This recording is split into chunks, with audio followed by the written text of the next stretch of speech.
दोस्तों प्यारे विद्यार्थियों, हमारे RBC math classes YouTube channel पर आपका स्वागत है।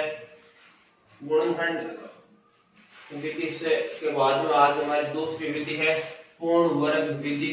द्विघात समीकरण हल करने की तीन विधियां बताई थी। पहली गुणनखंड विधि, दूसरी पूर्ण वर्ग विधि, तीसरी चतुराचार्य सूत्र। आज हम दूसरी विधि के द्वारा प्रश्न हल करेंगे और बहुत इंपॉर्टेंट विधि है पूर्ण वर्ग बनाकर हल करने की विधि, जिसे हम कह सकते हैं पूर्ण वर्ग विधि। अब इस विधि में हमें क्या करना है कि पहला काम अचर पद को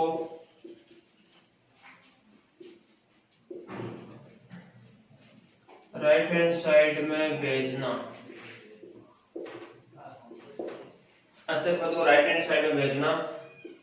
दूसरा काम एक्स स्क्वायर के गुणांक को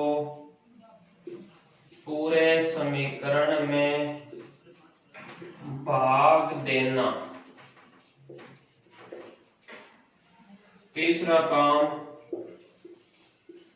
एक्स के गुणांक के आधे का वर्ग दोनों पक्षों में जोड़ना।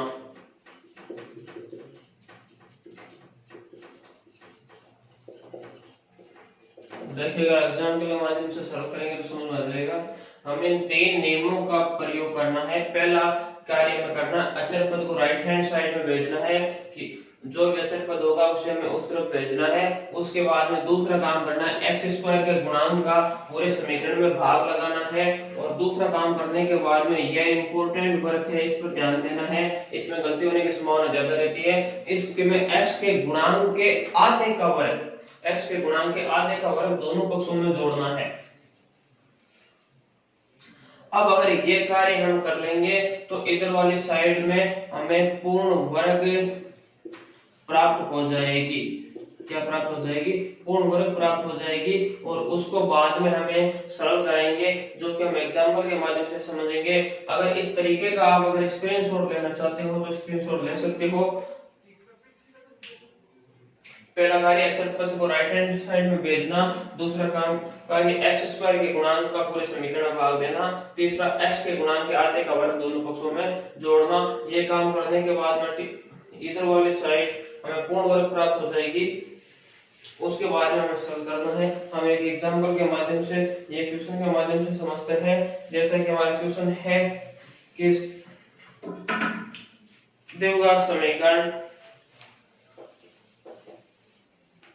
द्विघात समीकरण 2x² - 7x + 3 = 0 को पूर्ण वर्ग बनाकर सरल कीजिए। द्विघात समीकरण 2x² - 7x + 3 = 0 को पूर्ण वर्ग बनाकर सरल कीजिए। देखिएगा क्या करना है, जो हमें नियम बताए वो नियम के अनुसार चलना है। कि नियम, पहला नियम था कि अचर पद को उस साइड में भेजना है। इसका मतलब 2x² - 7x है, जैसे ही बराबर +3 को उधर पक्षांतर करेंगे तो हमें रिजल्ट मिलेगा क्या? -3। पहला कार्य हो गया। दूसरा कार्य हमारा है x² के गुणांक का पूरे समीकरण में भाग देना। अगर x² का गुणांक यहाँ पर हमें दिखाई दे रहा है 2, तो 2 का पूरे समीकरण में क्या लगाएंगे? भाग लगाएंगे। तो 2 का भाग लगाने पर 2 गुणे में 2 भाग में 2 से 2 क्या हो जाएगा? कैंसिल। और यहाँ पर 2 का भाग लगाने पर 7/2x = -3/2। दूसरी स्टेप कंप्लीट। पहली स्टेप अचर पद को उधर भेजना, दूसरा x² के गुणांक का पूरे समीकरण में भाग देना। और तीसरा कार्य हमारा क्या है कि x के गुणांक के आधा, x का गुणांक है 7/2। 7/2 का कितने? आधा। आधा का मतलब 7/2 को किससे गुणा कराएंगे? 1/2 से। तो हमें इसका आधा क्या प्राप्त होगा? 7/4। क्या प्राप्त होगा? 7/4। x के गुणांक के आधे का वर्ग, इसका मतलब इसका हमें क्या करना है? वर्ग, और उसको दोनों पक्षों में जोड़ना है। देखिए x² - 7x/2 और दोनों पक्षों में जोड़ेंगे किसको, 7/4 और इसका स्क्वायर बराबर -3/2 है जैसे ही प्लस। अब हमें क्या करना है कि इधर जोड़ते वक्त हमें ऐसे रखना है और उस साइड हमें सरल करके रखना है। तो 7 का स्क्वायर क्या, 49/4 के स्क्वायर 16, 49/16। अब देखो इतनी प्रक्रिया करने के बाद में बिना सोचे समझे या बिना समय गंवाए हमें सीधा ध्यान रखना है कि ये साइड हमारे लिए पूर्ण वर्ग बन गई है। पूर्ण वर्ग बन गई है तो देखिएगा यहाँ पर क्या, किसका स्क्वायर, x का स्क्वायर है और यहाँ पर किसका स्क्वायर है, 7/4 का स्क्वायर है। तो इस साइड को हम क्या लिखेंगे, x और 7/4 और इन दोनों का क्या, होल स्क्वायर। और हमें ध्यान देना है कि मध्य में चिन्ह इस पद के अनुसार लगाना है। अगर यहाँ पर चिन्ह माइनस है तो मध्य में माइनस, और यहाँ पर अगर प्लस है तो यहाँ पर चिन्ह किसका आएगा, प्लस का आएगा। अब एक बार चेक करना चाहता हूँ ये सब क्यों हुआ, तो चेक कर सकते हो। अगर इसको हमने मान लिया -b का होल स्क्वायर है तो इसको सोल्व करेंगे तो पहले का स्क्वायर ये रहा और यहाँ पर दूसरे का स्क्वायर रहा और मध्य पद गुणा और दुगुणा, इनका गुणा कराएंगे तो 7x/4, दुगुणा करेंगे तो 7x/4 और इनटू में क्या रहेगा 2 और इनटू में 2 और बटे में 4 कैंसिल हो जाएगा, बटे में क्या बचेंगे 2। तो रिजल्ट क्या आएगा 7x/2 जो कि ये रहा। इसका मतलब इतनी प्रक्रिया करने के बाद हमें डायरेक्ट ध्यान रखना है, क्या करना है कि यहाँ पर ये x और ये राशि 7/4 लिख दी है और बीच में चिन्ह x के गुणांक के आधार पर आएगा। अगर इनके गुणांक का चिन्ह प्लस है तो यहाँ पर चिन्ह प्लस और यदि माइनस है तो क्या माइनस, और सीधा इसको लिखना है होल स्क्वायर। इसको मतलब ये साइड हमारे लिए पूर्ण वर्ग बन गई है। पूर्ण वर्ग बनाने के लिए हमने तीनों स्टेप का प्रयोग किया था। अब हमें क्या करना है, इस साइड को सरल करना है। 2 और 16 के एलसीएम कितने, 16, 2 का भाग 16 में कितनी बार, 8 बार, और 8 को 3 से गुणा कराएंगे तो कितने 24, 24 किसके, माइनस के। 16 के बाद 16 में एक बार, 1 को 49 से गुणा कराने पर 49 प्लस के, तो प्लस 49 माइनस 24 क्या बचेगा, प्लस के 25/16। अब हमारा ज्यादातर काम हो गया है। अब हमें इसको सरल करना है, देखना है क्या मिला है। इधर होल स्क्वायर है तो हम दोनों पक्षों के क्या करेंगे, वर्गमूल। तो लिखेंगे दोनों पक्षों का वर्गमूल करने पर,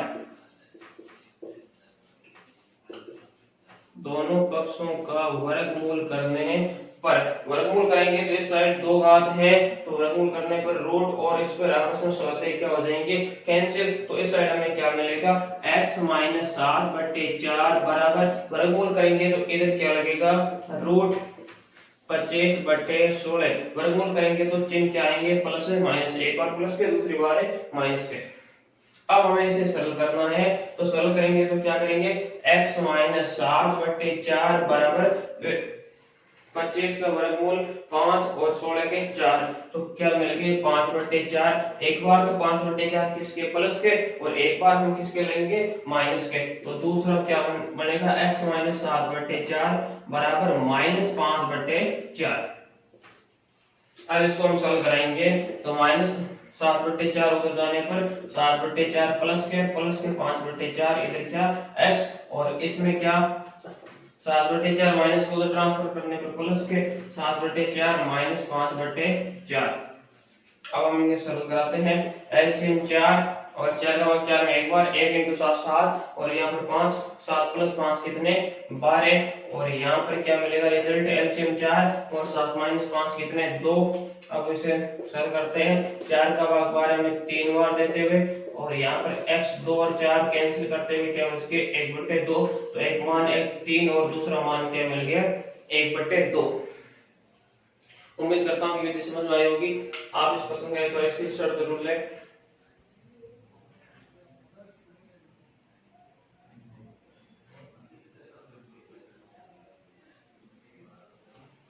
एक क्वेश्चन के माध्यम से और इस विधि को समझकर आसान बनाएंगे। अगला क्वेश्चन है हमारा देवगा समीकरण 4x² + 4√3x + 3 बराबर 0 को पूर्ण वर्ग बनाकर सरल कीजिएगा। बने रहना है। इस क्वेश्चन के माध्यम से इस विधि को हम आसान कर लेंगे और उम्मीद करेंगे कि जिनके पहले क्वेश्चन में समझ नहीं आएगा इस क्वेश्चन में जरूर समझ में आएगी। अब देखो हमें उन्हीं नियमों का पालन करते हुए सरल करना है। क्या करना है कि पहले हमें अचर पद को साइड भेजना है, तो 4x² plus 4 root 3x plus 3 को उधर भेजते हुए क्या -3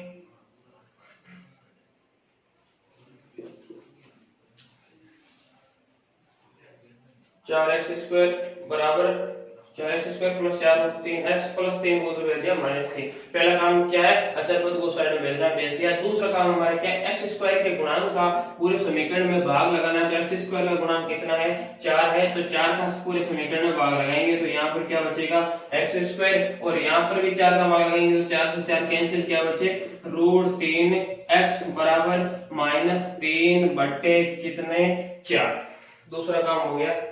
पहला काम अचर पद को उधर भेजना, भेज दिया। दूसरा x² के गुणांक का पूरे समीकरण में लगा दिया। तीसरा इंपॉर्टेंट काम है क्या, x के गुणांक का आधा। x के गुणांक है रूट 3 और इसका आधा करेंगे तो कितना रूट 3 बटे 2 और इनका क्या करना है वर्ग, दोनों पक्षों में जोड़ना है x² प्लस रूट 3x और इधर जोड़ेंगे क्या रूट 3 बटे 2 का क्या होल स्क्वायर बराबर, इधर तो ऐसे लिखना है, उस साइड सरल करके लिखना है -3 बटे 4 प्लस, देखिएगा रूट 3 का स्क्वायर करेंगे तो कितना 3 बटे 2 का स्क्वायर करेंगे तो कितना 4। अब हमें क्या प्राप्त होगा, इस साइड को हमने पूर्ण वर्ग बना दिया। पूर्ण वर्ग बनाए तो यहाँ से क्या लेंगे x और यहाँ से क्या लेंगे रूट 3 बटे 2।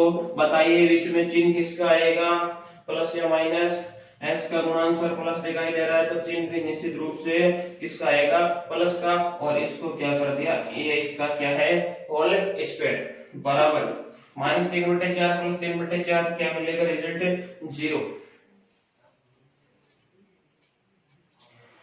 अब हम वही तरीका है जो पिछले क्वेश्चन में क्या था, दोनों पक्षों का क्या कराएंगे वर्गमूल। तो दोनों पक्षों का वर्गमूल लेने पर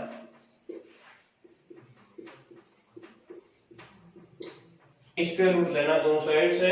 स्क्वायर रूट लेंगे तो क्या हम करेंगे कि यहाँ पर x प्लस रूट 3 बटे 2 बराबर प्लस माइनस 0 के क्या रूट, इस प्रकार लिखेंगे। और अब देखिए क्या करना है कि एक बार हम x प्लस रूट 3 बटे 2 बराबर रखेंगे प्लस 0 और दूसरी बार करेंगे x प्लस रूट 3 बटे 2 बराबर -0। प्लस 0 लिखो चाहे -0 लिखो कोई फर्क नहीं है। अब इसको सॉल्व करना है, x प्लस रूट 2 उधर जाने पर माइनस रूट 3 बटे 2 और इसमें भी वेरासी इधर जाने पर माइनस रूट 3 बटे 2। x की वैल्यू समान प्राप्त हो रही है, दोनों में कोई दिक्कत नहीं है, समान हो सकती है, घबराने की जरूरत नहीं है। विधि समझ रहे होंगे, उम्मीद कर रहे हैं आपसे। विधि को सीखना बहुत जरूरी है। नियम 3 नियम का अगर हम पालन करेंगे तो प्रत्येक क्वेश्चन हमारा आसानी से हो जाएगा। अब देखिएगा इस प्रश्न में दिक्कत भी आती है कई बार, उस दिक्कत का हम यहाँ पर सीधा सीधा निराकरण करते हैं। अगर इस साइड हमारे राशि माइनस में आ जाए, ध्यान देना क्या कहना चाहते हैं, अगर इस साइड राशि माइनस में आ जाए इसका मतलब अगले पद में हम उसका वर्गमूल कराएंगे तो रूट के अंदर राशि अगर माइनस की होगी तो वह वास्तविक संख्या नहीं होकर किस प्रकार की संख्या हो जाएगी, अवास्तविक संख्या हो जाएगी। इसलिए अगर ऐसी स्थिति हो, इस साइड सरल करने पर संख्या ऋणात्मक हो तो उस समय हमें डायरेक्ट ये कहना है कि इस समीकरण के मूल विद्यमान नहीं है। क्यों? क्योंकि उसके अवास्तविक मूल होंगे जिस कारण से मूल विद्यमान नहीं होंगे।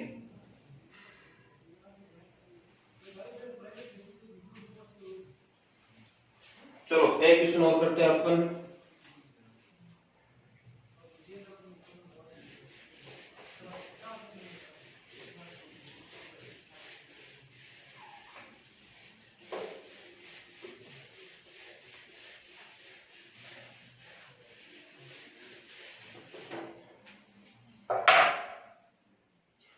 देखो क्वेश्चन वही है, पूर्ण वर्ग बनाकर निम्न समीकरण को हल कीजिए और वहां पर समीकरण में यह ले रहा हूं ax square plus bx plus c बराबर 0 और जहां a बराबर नहीं है किसके, a बराबर नहीं है 0 तथा a b व c वास्तविक संख्याएं हैं, इसका मतलब a b c element of real numbers वास्तविक संख्याओं के अवयव है, जो कि हमने पिछले पार्ट में पढ़ा था। ये किसकी शर्त है, ये दिए हुआ समीकरण का मानक रूप है। अब इसको हम पूर्ण वर्ग विधि से सरल करेंगे तो देखना हमें क्या रिजल्ट मिलता है। समीकरण ये क्वेश्चन ये है x square plus bx plus c बराबर 0 जहां a नॉट इक्वल टू 0 तथा a b व c वास्तविक संख्याएं हैं, तो इसे पूर्ण वर्ग विधि द्वारा समीकरण के मूल ज्ञात कीजिए। ये क्वेश्चन है।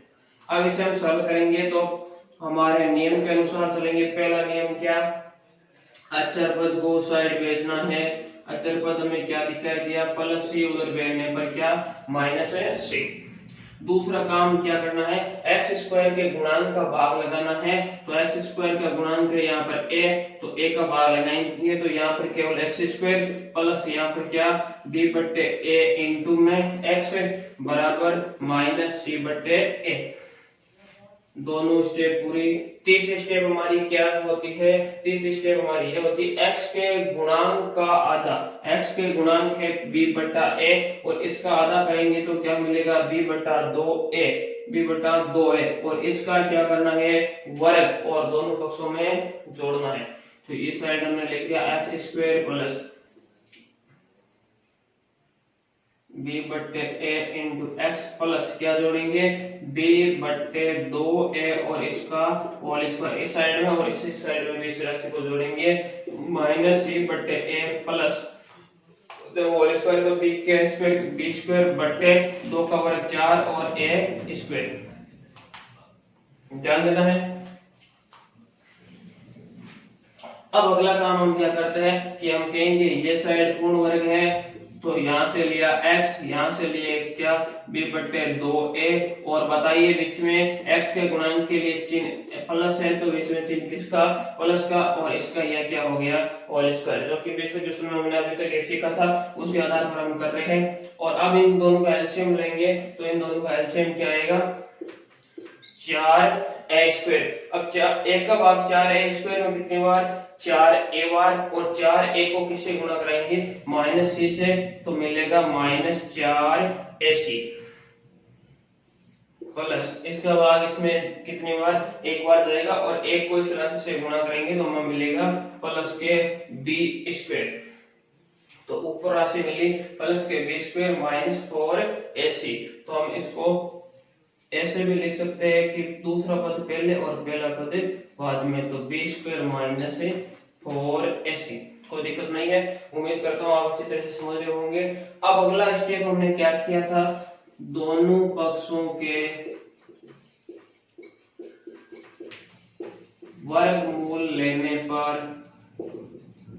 स्क्वायर रूट करना है। दोनों साइड से स्क्वायर रूट करेंगे तो इस साइड हम लिखेंगे x प्लस b बटे 2a बराबर यहाँ लिखेंगे plus minus root b square minus 4ac बटे 4a स्क्वायर।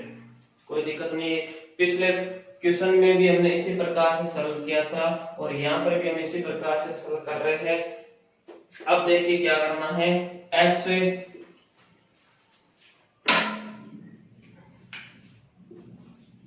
है जैसे ही बराबर प्लस b बटे 2a उधर जाएंगे तो क्या माइनस b बटे 2a।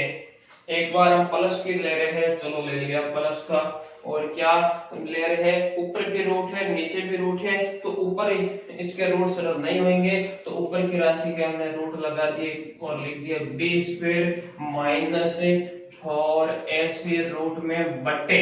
अब देखो इसके रूट हम सरल कर सकते हैं, 4 के रूट 2 और a स्क्वायर का रूट करेंगे तो क्या मिलेगा a। तो इसका मतलब ये 4a स्क्वायर किसके पूर्ण वर्ग है 2a के, तो इसको हमने लिख दिया बटे में 2a। अब एक बार ये राशि माइनस की है, दूसरी बार किसकी आएगी, एक बार में प्लस की दूसरी बार किसकी आएगी माइनस की आएगी। तो मैं अलग अलग नहीं लिख रही, यहीं पर प्लस और माइनस दोनों चिन्ह के द्वारा इंकित कर रहा हूँ, आपको समझना है। यहाँ पर एलसीएम दोनों दोनों में हर में राशि समान है, इसका मतलब एलसीएम क्या मिलेगा, 2a मिलेगा, लिख दिया। एलसीएम अगर समान, हर की राशि समान है तो जोड़ या बाकी कराएंगे तो अंश की राशि वही लिखी जाती है। तो यहाँ पर लिख दिया माइनस बी और यहाँ पर प्लस माइनस और root B square minus 4ac। ये हमें किसकी वैल्यू प्राप्त हो गई है, x की वैल्यू प्राप्त हो गई है। अब पूरी वैल्यू निकालेंगे तो क्या करेंगे, इस राशि को पहली बार प्लस के ले लेंगे, दूसरी बार इसको किसके ले लेंगे, माइनस के ले लेंगे।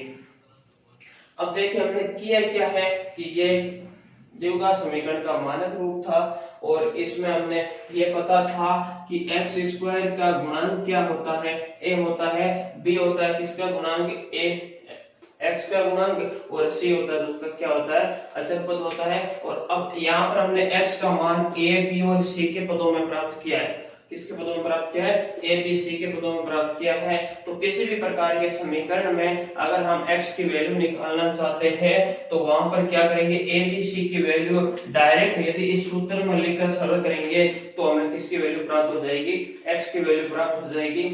तो अब देखिए जो अगली हमारी विधि है उसका नाम है श्रीधर आचार्य सूत्र। श्रीधर आचार्य सूत्र आप पढ़ेंगे तो आपको यही मिलेगा, x बराबर minus B plus minus root B square minus 4ac बटे 2a। ये क्या है, श्रीधर आचार्य सूत्र है। और श्रीधर आचार्य सूत्र में हमें x के बराबर सीधा ये सूत्र दिया गया है और वहां पर a b c के मान उस समीकरण के अनुसार रखने हैं और x का मान ज्ञात करना है। ये हमारा श्रीधर आचार्य सूत्र है जो कि इससे संबंधित क्वेश्चन हम अगले पार्ट में पढ़ेंगे। एक बार आप इसका स्क्रीनशॉट ले सकते हो।